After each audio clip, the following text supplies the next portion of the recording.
Ya estamos desde los estudios Ósfera en nuestro programa especial de Clínica Merced, Tu Salud en Casa. Hoy día vamos a hablar del estreñimiento crónico y el manómetro anorrectal. Estamos con la doctora Silvana, no me quiero equivocar, es Binguinotto, ¿no? Binguinotto, correcto. Silvana Binguinotto, quien es médica cirujana general y su especialidad es... Coloproctólogo. Coloproctóloga. Es correcto. Coloproctóloga. Una especialidad adecuada para hablar de este estreñimiento crónico, ¿no? Totalmente. Una vez, o de pronto uno puede estar con un estreñimiento, pero ya un estreñimiento crónico es, me imagino, súper molesto y complejo, ¿no?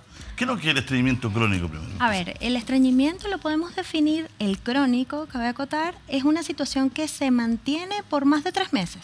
Una situación de dificultad para evacuar. ¿Ya? Entonces, en este caso son pacientes que tienen dificultad para ir al baño o que finalmente tienen evacuaciones fragmentadas, es decir, van de a poquito o de plano son evacuaciones así como bolitas. Ese es el tipo de situación que pueden tener estos pacientes que finalmente si se perpetúa por unos al menos 3 meses, podemos hablar acerca de estreñimiento crónico. Perdón, cuando hablamos, disculpe que le pregunté esto, mi ignorancia, pero ¿cuánto debería ir uno a hacer una deposición? No, es una pregunta súper normal porque asumimos de que la persona va cuando va y la verdad es que no. Una persona debería ir, el patrón evacuatorio entre persona y persona va a variar, pero debería ser al menos cada 3 días, al menos. ¿Y los que comen y van al baño? Afortunados, pero no son la mayoría, lamentablemente. ¿Pero eso no está mal? No, eso para nada está mal. Lo que pasa es que, a ver, nosotros trabajamos por impulsos nerviosos, señales que da nuestro cuerpo. Y algunas personas tienen un reflejo que llamamos reflejo gastrocólico, que es efectivamente al ingerir la comida, yo le estoy dando una señal desde el estómago a mi intestino de que se está llenando el estómago y que hay que vaciar. Entonces hay personas afortunadas que tienen esa posibilidad de que comen y luego pueden ir al baño. Pero lamentablemente, a medida de que uno se va habituando en la cotidianidad de la vida, va apagando esas señales. Entonces, no puedo ir al baño porque tengo algo que hacer, porque estoy en la pega, porque estoy apurado, porque tengo a los niños, en fin. Y eso finalmente va silenciando estas señales y va estableciendo de que se desarrolle ese estreñimiento crónico. ¿Y cómo se combate este...? Bueno, a ver, hay varias cosas. Entonces, yo creería que es importante resaltar los hábitos, que es la parte más difícil de establecer, pero con lo más sencillo con lo que podemos empezar, que es la parte de la alimentación, la parte de la ingesta de líquidos, de agua, ¿ya? Para hidratarnos bien, pero también la actividad física. El sedentarismo es una de las causas más frecuentes por las cuales se establece esto. Entonces, sería lo primero la parte de la dieta, aumentar la cantidad de fibra dentro de la dieta, ingerir abundantes líquidos y movernos. Eso sería como para partir. Ahora bien, hay personas de que quizás requieren algo más. Entonces, ese algo más es precisamente lo que hacemos en la consulta. Evaluamos a ese paciente y vemos qué es lo que falta. Lamentablemente hay veces que hay trastornos hormonales que están jugando en contra o problemas estructurales a nivel del colon que evitan de que el paciente pueda ir al baño o problemas a nivel del piso pélvico que se establecen y dificultan de que se lleve a cabo la evacuación. Entonces, varía de paciente a paciente y es por eso que lo tenemos que evaluar. Doctora, pero la alimentación, ¿qué es lo que hay que comer para uno tener una salud un poquito más sana en términos de digestivo o para poder no tener este tipo de dificultades? A ver, el deber ser sería una dieta mediterránea, pero la verdad, ¿quién puede hacer eso todos los días? Entonces, en el sentido de que sean abundantes frutas, abundantes verduras, que hayan proteínas, que sean magras, en el sentido de, bueno, me voy a comer una carne, pero es una carne que puede, en la medida de lo posible, ser carnes blancas a expensas de pescados, de pollo, no tanto carnes rojas, pero imagínese lograr eso todos los días. La verdad que uno debería ver esto como un balance, en el sentido de que si, por ejemplo, en estas festividades estamos, no sé, en un asado, ese asado yo me senté, me comí la carne, pero también me comí la ensalada, ingerí agua dentro de las bebidas alcohólicas que pude haber tomado, tratando de que sea un balance y se pueda establecer finalmente un hábito. Es eso lo que yo les invito, más que restringirse. Ya, o sea, se puede encontrar ese equilibrio. Totalmente, porque, a ver, ¿cómo se logra el comer solamente de una manera y no disfrutar de tantas cosas que es tan rico comer? Lógico. Entonces, evidentemente, claro que podemos consumir alguna vez carnes rojas, pero eso no debería ser la mayoría. No siempre. Exactamente. Entonces, por ejemplo, los pescados hay muchas formas que podemos consumirlas o ingerirlas que puede ser agradable al paladar, o también pavo, pollo, en fin, muchas opciones, de manera de que las personas puedan consumir y nutrirse finalmente, de manera de que el intestino vaya andando de forma adecuada. ¿Cómo se estudia de forma integral a un paciente en Clínica Mercedes? Bueno, a ver, la primera cosa es evaluarlo, saber sus antecedentes, porque, a ver, puede ser de que se ha establecido esto desde hace mucho más tiempo de lo que el paciente considera de que fue un problema, ¿ya? Entonces, el interrogatorio es sumamente importante. Adicionalmente a eso, saber qué alimentos consume, cómo es su dieta, cómo es su alimentación, qué medicamentos está consumiendo de forma regular, si ha sido operado previamente, y ya después de eso, que tenemos nuestra historia clínica bien determinada, viene un examen físico minucioso. ¿Y le va bien en la anamnesis, le va bien con el historial médico, no? Porque yo no sabría decirle si mis papás iban al baño seguido o no. Es verdad, pero sí. No, porque no es como la consulta, su papá tuvo diabetes, sí, o su papá estuvo enfermo en el corazón, sí, o alguien en la familia padeció un cáncer. Ah, claro, me acuerdo, pero su papá, su mamá le costaba ir al baño. ¿No? Te sorprendería. No, yo sé que, pero es más complejo, digamos, ¿no? Claro, ahí lo asocian más con el hecho de que mis familiares tuvieron o sufrían de hemorroides, y lo asocian con que es hereditario. Y la verdad no es hereditario.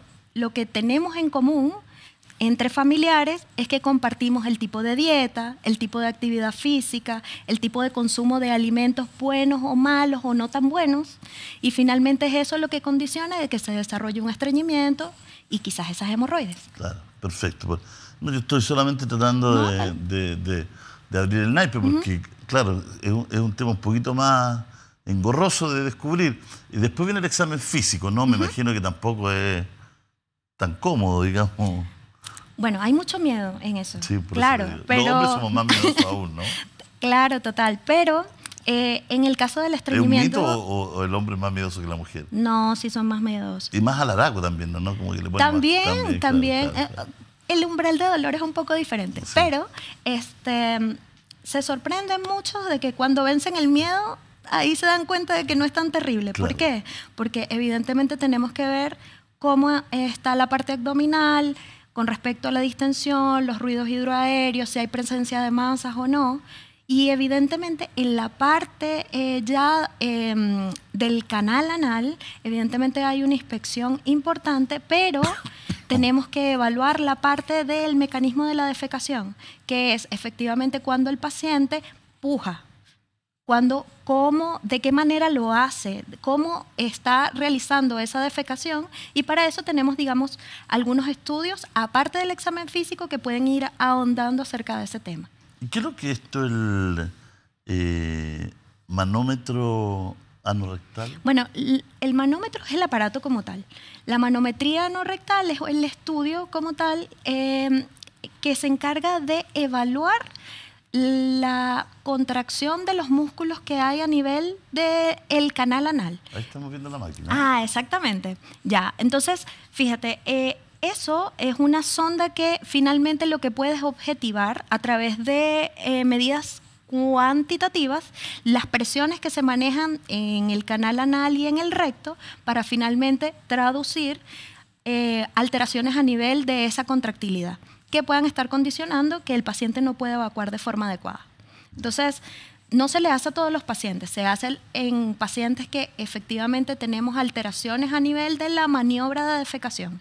Entonces, por eso es tan importante que el examen físico, partamos con un examen físico que sea exhaustivo.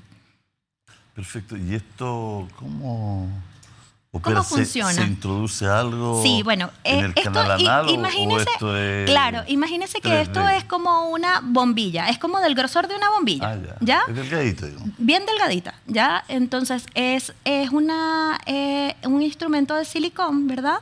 Que se introduce al paciente 6 centímetros dentro del canal anal y finalmente eso es lo que va a evaluar. Él va sacando líquido y a través de ese líquido vamos midiendo las presiones de expansión de ese canal anal y de ese recto. Y finalmente con eso podemos evaluar si hay alteraciones a nivel de la contractilidad del músculo. Por eso le dije, fuera de cámara usted me estaba comentando acerca de, digamos, la complejidad de esto y realmente es una red muscular que es bien compleja y que puede alterarse por muchas causas. Entonces, ¿Pero usted estudio... le pide al paciente que haga un tipo de presión? Claro, claro. Digamos que es un estudio que finalmente lo que me va a ayudar es evaluar con números la sensación que yo estoy teniendo o que pudiera tener a través del tacto rectal que le hago al paciente. Perfecto. Entonces, en el fondo, usted se da cuenta si hay problemas musculares o problemas más fisiológicos. Claro, o sea, yo puedo traducir muchas cosas en este examen. Puedo evaluar la fuerza muscular que hay ahí, pero también puedo evaluar la distensibilidad de los tejidos. ¿Ya? En pacientes con estreñimiento crónico, la parte distal del colon, que se llama recto, tiende a ampliarse mucho, ¿ya? Por esas señales que le estaba comentando de que las vamos apagando. No puedo ir al baño en este momento y voy apagando las señales que me está dando el cuerpo de que debo ir al baño. Entonces, finalmente, la respuesta del organismo es distender la ampolla rectal y las heces se van acomodando ahí. Entonces se va silenciando esa señal de debo ir al baño y termina el paciente distendido, con dolor, con mucha molestia y evidentemente de forma, digamos, objetiva, lo que se traduce es de que son evacuaciones que son fragmentadas, chiquititas o que el paciente se tarda más de 3 días. 1 semana sin ir al baño, 2 semanas sin ir al baño o que tengan la necesidad constante de utilizar laxantes. Claro. Ciruelac.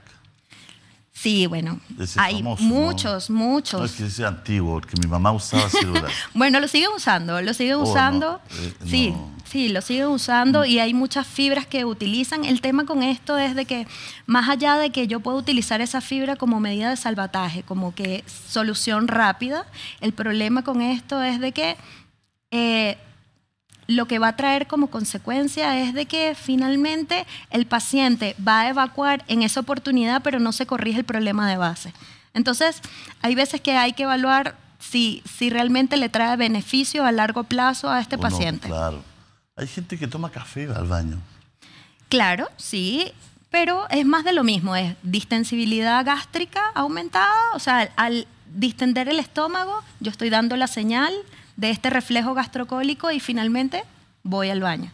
Es como una señalización, pero no es el café per se lo que está produciendo las ganas de ir al baño. Hay mucho mito, me fumo un cigarro también, o me tomo un cigarro, un café, otros se toman un vaso de leche y baño al tiro.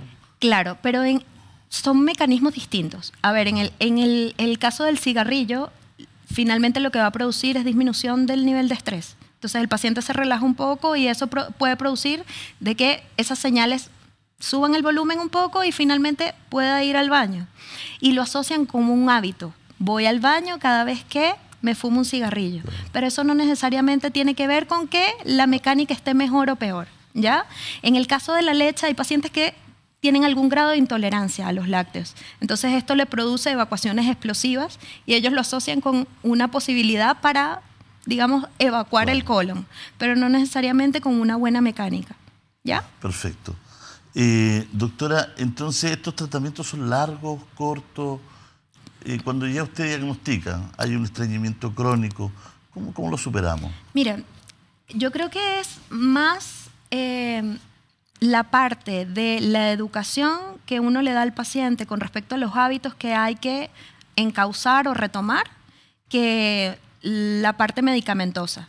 Porque finalmente con los medicamentos que utilizamos o en tal caso, casos raros o el menor porcentaje de los casos en donde recomendamos algún tipo de cirugía, realmente esos pacientes mejoran rápidamente, pero más son los hábitos. Es retomar estos elementos que debemos realizar con respecto a la alimentación, la movilización y la hidratación. Ahora bien, hay otros pacientes en donde realizamos estudios más allá y vemos que hay algo más. Entonces puede ser trastornos metabólicos, por ejemplo, que sufran de la tiroides o que hayan alteraciones a nivel de una diabetes no compensada bien o alteraciones hormonales de otra índole, ¿ya? Que digamos que tenemos que ir mejorando o equilibrando de a poco. No es tan rápido ahí, pero el paciente va viendo cambios que pueden lograrse en unas 3 o 4 semanas, ¿ya? Entonces, considero de que es más el beneficio de saber finalmente cuál es el problema y corregirlo que el tiempo que nos vamos a tardar nosotros. Y Clínica Merced tiene toda la tecnología, tiene todas las herramientas y tiene usted, pues la tiene usted, doctora, para poder llegar a buen puerto. Le agradezco esta conversación. Gracias a usted. Muchas gracias. Me siento mucho más liviano después de haber conversado esto. Vamos a terminar así. Les damos un abrazo. Gracias por ver nuestro programa. Nos encontramos la próxima semana. Chau, chau.